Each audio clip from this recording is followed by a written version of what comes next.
Assalamualaikum warahmatullahi wabarakatuh. Jumpa lagi dengan Ustazah Yakut. Kali ini kita akan belajar materi Bahasa Indonesia dan PPKN, tema 3, subtema 2 dan 3. Sebelumnya, disiapkan dulu bukunya dan kita mulai dengan bacaan basmalah. Bismillahirrahmanirrahim. Nah, pada subtema 2 kita akan belajar tentang wujud benda. Coba kalian perhatikan gambar yang ada di penjelasan Ustazah berikut ini. Nah, diceritakan di sini Ana dan keluarganya berlibur ke kolam renang. Ada banyak benda di sekitar kolam renang. Ada benda yang terbentuk di alam, contohnya air, tanah, dan batu. Ada juga benda buatan manusia, contohnya pelampung, kacamata renang, dan meja. Apakah kalian mengetahui perbedaan benda-benda tersebut? Berdasarkan wujudnya, benda dapat dikelompokkan menjadi 3. Bisakah kalian menyebutkan ketiga wujud itu? Nah, anak-anak, sekarang kita akan belajar tentang wujud benda, macam-macam benda. Yang pertama, ada 3 macam wujud benda, yaitu padat, cair, dan gas. Meja, kursi, dan lemari adalah contoh benda padat. Air, oli, dan minyak goreng adalah benda cair. Udara dan uap air adalah gas. Nah, ini ya, pembagian benda berdasarkan wujudnya. Wujud itu bentuk ya. Ada yang berbentuk padat, ada yang berbentuk cair, dan ada yang berbentuk gas. Kalau kalian lihat gambar di samping ini adalah gambar batu. Batu adalah termasuk benda padat. Kemudian ada gambar cairan minyak. Nah, ini adalah benda cair. Kemudian ada gambar balon berisi udara sehingga bisa mengembung. Ini adalah contoh benda gas. Sekarang kita akan mengamati sifat benda padat. Nah, apa sih yang dimaksud benda padat itu? Banyak sekali ya benda-benda yang termasuk benda padat di sekitar kita. Kalau kita amati gambar berikut ini, coba kalian amati. Ada gambar alat-alat elektronik. Ini adalah juga contoh benda padat. Kemudian ada laptop, tab, HP, meja kursi, almari. Nah, ini adalah juga contoh benda padat. Selain itu ada juga penggaris, pensil, penghapus. Itu adalah wujud benda padat. Nah, berdasarkan sifatnya, benda padat memiliki bentuk tetap dan tidak berubah. Kalau misalkan kalian amati penggaris kalian biarkan selama 1 jam, 2 jam, atau beberapa hari. Kalau tidak terjadi perubahan, misalkan tidak dipotong atau secara tidak sengaja dipotong, maka penggaris itu bentuknya tetap seperti itu. Begitu juga dengan meja dan kursi yang ada di rumah kalian. Kenapa kok tidak berubah? Karena salah satu sifat benda padat adalah bentuknya tetap. Sifat yang kedua, memiliki berat atau massa. Ya. Jadi semua benda, sekalipun benda padat, cair, dan gas itu pasti memiliki berat. Tetapi yang membedakan benda padat dengan benda cair dan gas adalah bentuknya yang tidak berubah atau tetap. Sekarang kita akan belajar tentang benda cair. Ada bacaan berjudul Air di Bumi. Bumi adalah tempat yang berair. Sekitar 71% permukaan bumi tertutup air. Sebagian besar air berada di lautan. Air juga ada di udara sebagai uap air, di sungai dan di danau, di es dan gletser, di tanah dan bahkan ada pada tubuh kita. Nah, karena semua yang ada di alam ini membutuhkan air, ya, semua yang di bumi ini membutuhkan air, maka sekitar 71% permukaan bumi ini tertutup air. Air itu sangat penting bagi kehidupan kita. Apa saja contoh benda cair? Contohnya, misalkan kalian punya sirup atau jus jeruk, maka itu adalah contoh benda cair. Kemudian kalian punya minyak goreng, air mineral, dan air mentah misalkan yang kalian buat untuk menyiram tanaman. Semua itu adalah contoh benda cair yang ada di kehidupan kita atau di sekitar kita. Sekarang, bagaimana sifat benda cair? Sifat benda cair yang pertama adalah bentuknya berubah mengikuti wadahnya atau tempatnya. Kalau misalkan air itu dituangkan ke dalam gelas, maka bentuknya akan seperti gelas, mengisi ruang gelas itu. Beda lagi kalau misalkan kalian menuangkan air ke dalam kaleng, maka benda cair itu, air yang merupakan benda cair akan mengikuti wadahnya. Jadi bentuknya seperti kaleng. Kemudian sifat yang kedua adalah sama dengan benda padat maupun dengan gas, yaitu sama-sama mempunyai berat atau massa. Lanjutan dari bacaan yang tadi. Walaupun terdapat banyak air, jumlah air tawar di bumi sangat terbatas. Sekitar 97% air berupa air asin yang ada di lautan tadi ya, dan 3% berupa air tawar.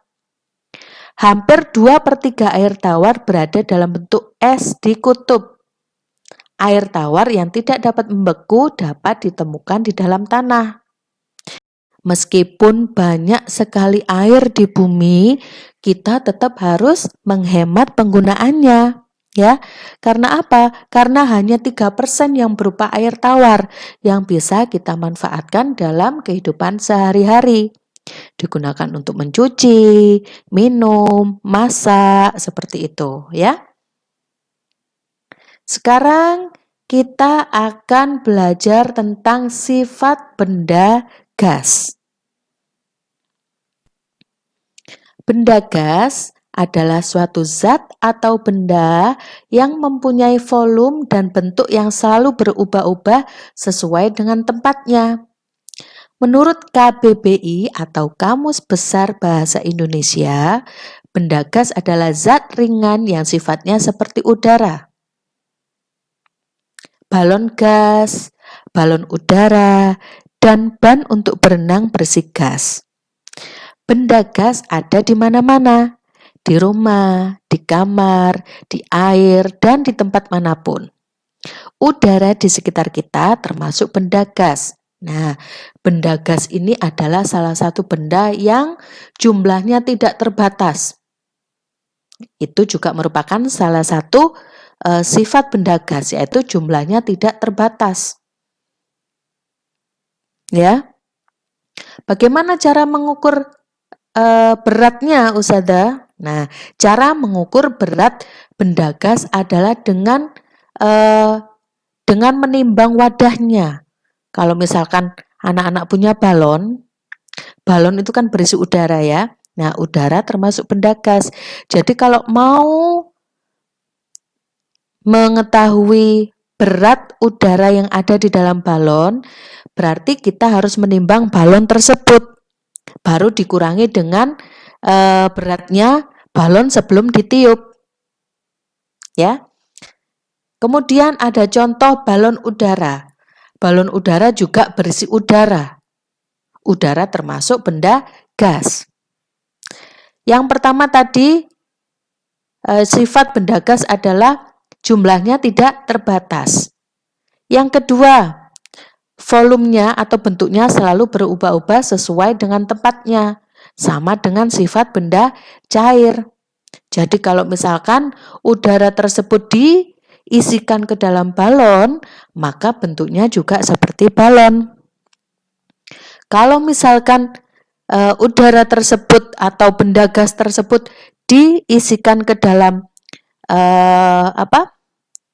balon berenang ya. Nah, seperti ini, ban untuk berenang, maka bentuknya mengikuti bentuk ban tersebut. Kemudian yang ketiga, sifat benda gas yang ketiga sama dengan benda padat maupun benda cair sebelumnya, yaitu memiliki berat atau massa. Tadi sudah Ustazah jelaskan bahwa untuk mengukur atau untuk menimbang berat benda gas adalah dengan menimbang benda yang berisi gas tersebut. Baru dikurangi dengan benda itu sebelum diisi gas. Paham ya? Oke, sekarang kita lanjutkan ke subtema 3, yaitu tentang perubahan wujud benda. Coba kalian perhatikan di sini. Di sini ada gambar Rasti dan Ana sedang membeli es krim di warung, ya. Saat cuaca panas, enaknya minum es. Rasti dan Ana membeli es krim di warung. Apakah kalian juga pernah membeli es krim? Apa yang terjadi saat es krim dibiarkan di udara terbuka? Perhatikan juga peristiwa-peristiwa lain di sekitar kalian. Mengapa baju yang dijemur menjadi kering? Apa yang terjadi saat air dimasukkan ke dalam kulkas? Perubahan apa yang terjadi pada air tersebut? Nah, pada subtema 3 ini kita akan belajar tentang perubahan wujud benda. Jadi nanti kita bisa mengamati kejadian-kejadian yang ada di sekitar kita dan bisa menyimpulkan, oh benda ini mengalami perubahan wujud menjadi ini, ya, mengalami proses ini. Nah, seperti itu. Lebih jelasnya, kita amati penjelasan selanjutnya. Diperhatikan penjelasan berikut ini.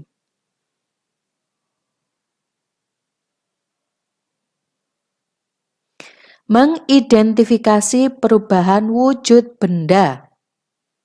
Yang pertama adalah perubahan wujud benda pada proses mencair. Apa yang dimaksud mencair? Mencair adalah perubahan wujud padat menjadi cair. Jadi awalnya benda padat berubah menjadi cairan. Ya. Nah, itu disebut dengan mencair, meleleh atau melebur. Jadi sama ya, perubahan benda padat menjadi cair itu ada yang disebut mencair, ada yang disebut meleleh atau ada yang disebut melebur. Nah, coba kalian perhatikan gambar es batu ini. Misalkan anak-anak punya es batu ya, dua balok es, kemudian dibiarkan di ruangan terbuka. Misalkan diletakkan di atas meja. Apa yang terjadi setelah dibiarkan dengan waktu yang beberapa saat? Benar sekali. Maka es itu akan mencair atau berubah menjadi air.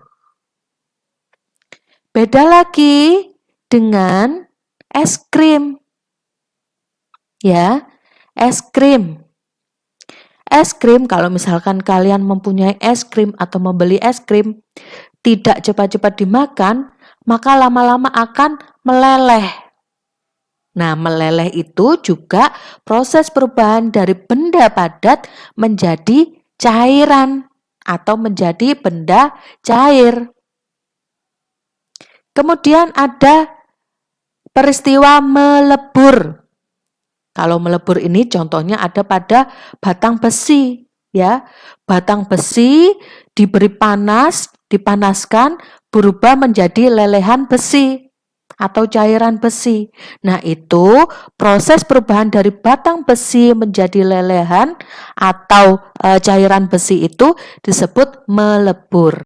Sekarang kita akan belajar materi PPKN tentang mengidentifikasi peran di sekolah. Nah, coba kalian perhatikan. Tiap warga sekolah memiliki peran masing-masing. Ada guru yang mengajar di kelas, ada kepala sekolah yang memimpin sekolah, dan banyak sekali peran lainnya yang ada di sekolah. Contohnya, ada cleaning service, itu bertugas atau berperan membersihkan lingkungan sekolah, membuat sekolah kita menjadi bersih, wangi. Nah, itu adalah peran cleaning service. Kemudian ada yang jabatannya sebagai petugas administrasi. Nah, tentunya itu berkaitan dengan tanggung jawab mengenai pembiayaan. Setiap peran di sekolah itu mempunyai tanggung jawab masing-masing, mempunyai tugas masing-masing yang berbeda antara yang satu dengan yang lainnya. Begitu juga dengan peran di rumah. Tentunya tugas dan tanggung jawab seorang ayah itu beda dengan tugas dan tanggung jawab seorang ibu. Terlebih lagi dengan anak. Ada perbedaan peran antara ayah, ibu, dan anak. Sekarang kita lanjutkan lagi tentang mengidentifikasi perubahan wujud menguap. Kalau tadi mencair, sekarang kita akan belajar tentang menguap. Apakah anak-anak pernah mencuci baju? Kemudian setelah dicuci, baju tersebut yang masih basah harus dijemur di bawah terik matahari. Setelah menunggu berapa lama, pasti baju yang dijemur tadi akan mengering. Nah, mengapa hal itu dapat terjadi? Kita diskusikan sama-sama. Baju yang basah atau jemuran yang basah, kemudian dikeringkan dengan cara dijemur di bawah terik matahari, itu mengalami proses penguapan. Jadi air yang ada atau air yang terperangkap di serat-serat pakaian atau jemuran tadi, itu akan mengalami proses menguap, menjadi uap air dan naik ke udara, menjadi uap. Contoh menguap yang paling mudah adalah misalkan kalian melakukan percobaan dengan merebus air. Masukkan air ke dalam panci. Kemudian tunggu setelah beberapa saat pasti akan muncul asap-asap. Dan air yang tadinya banyak kemudian menyusut jumlahnya. Nah, itulah yang dinamakan dengan menguap. Air yang tadinya dingin berubah menjadi panas dan susut jumlahnya, ya, jumlahnya berkurang karena terjadi proses penguapan. Terjadi perubahan beberapa dari air tersebut menjadi uap. Seperti itu. Sekarang kita akan mempelajari proses perubahan wujud benda. Ayo hubungkan kata yang tersedia dengan arti yang tepat. Kita kerjakan bersama-sama ya. Yang pertama ada membeku. Membeku itu apa? Apakah perubahan wujud dari cair menjadi gas? Atau perubahan wujud dari padat menjadi cair? Atau perubahan wujud dari cair menjadi padat? Tepat sekali, membeku adalah perubahan wujud dari cair menjadi padat. Contohnya adalah ketika kalian mau membuat es batu. Wadah es batu tersebut kalian isi air, kemudian kalian masukkan ke dalam freezer di kulkas ya. Setelah menunggu beberapa saat akan berubah menjadi batu es atau es batu. Es yang sudah memadat, air yang sudah memadat. Nah, itu disebut membeku. Kemudian yang kedua, ada peristiwa menguap. Menguap itu apakah perubahan wujud dari cair menjadi gas atau perubahan wujud dari padat menjadi cair? Yang mana yang benar? Benar sekali. Menguap adalah perubahan wujud dari cair menjadi gas. Selanjutnya, kita akan belajar tentang proses atau peristiwa mengembun. Pernahkah anak-anak melakukan percobaan seperti berikut? Percobaannya, misalkan kalian punya gelas, kemudian diisi dengan air es. Setelah beberapa saat, perhatikan pada bagian luar gelas tersebut. Apa yang terjadi? Apa yang menyebabkan hal itu terjadi? Nah, ternyata kalau kita mengisi gelas dengan air es, setelah beberapa lama akan muncul bintik-bintik air di luar gelas tersebut. Atau mudahnya, gelas tersebut, bagian luar gelas tersebut menjadi basah. Benar bukan? Nah, kenapa hal itu terjadi? Karena terjadi peristiwa mengembun. Peristiwa mengembun adalah peristiwa perubahan wujud dari gas menjadi cair. Dalam peristiwa ini, zat melepaskan energi panas. Tadi ya, dengan melakukan percobaan mengisi gelas dengan air es, maka panas yang terjadi pada es tersebut akan dilepaskan menjadi bintik-bintik air. Seperti itu. Terakhir, sebagai tugas anak-anak, yang pertama, membuat video proses mengembun dengan cara meletakkan atau menuangkan air es ke dalam gelas dan mengamati serta menjelaskan proses terjadinya embun tersebut. Anak-anak bisa mengacu pada penjelasan Ustadzah sebelumnya. Sedangkan tugas kedua, menuliskan 3 peran anggota keluarga beserta tugas atau tanggung jawab masing-masing. Jadi di lingkungan keluarga atau lingkungan rumah itu kan ada ayah, ibu, anak, kakek, nenek, paman, bibi. Nah, tugas kalian memilih 3 peran serta menuliskan tanggung jawab masing-masing. Tugas bisa dikumpulkan melalui WA, Classroom, atau email paling lambat hari Selasa tanggal 10 November 2020. Nah, itu tadi anak-anak pembelajaran kita pada materi Bahasa Indonesia dan PPKN, tema 3, subtema 2 dan 3. Jangan lupa dipelajari dengan seksama dan dikerjakan tugas-tugasnya. Akhirul kalam, saya akhiri. Wassalamualaikum warahmatullahi wabarakatuh.